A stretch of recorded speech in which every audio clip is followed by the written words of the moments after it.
Hi, my name is Kiara Lozano, and I am a peer tutor here at the Business Communication Lab, and I am also the host of Walton Biz Talk. Today, I just want to talk over 4 tips to creating a more effective and professional email. First, it is very, very important that you have an accurate and appropriate subject line. Now, the reason why I say this is because a lot of the times people tend to forget to include one, and that just kind of isn't really helpful because the email gets lost in spam and the recipient won't be able to see it.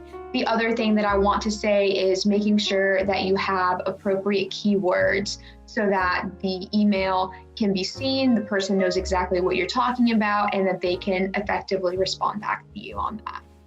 2, making sure that the email is short and concise.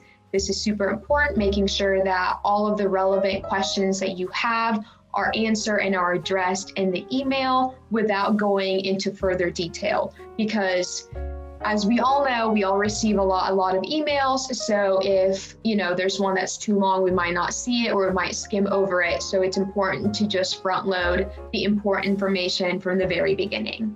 And then the other thing that I want to cover is watching your tone of voice and making sure that you proofread. It is very important to be personable, but keeping it professional. And then along with that, it is important to proofread, making sure that you don't have any grammatical errors, because that tends to just tone down the level of professionalism, and that's not something that we want to do.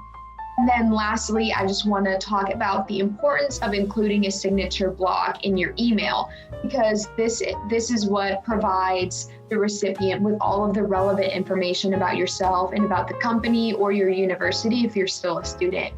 Just to make sure in your signature block to just include your first name, your last name, the title or your major, anything like that, and also include any relevant contact information or important links.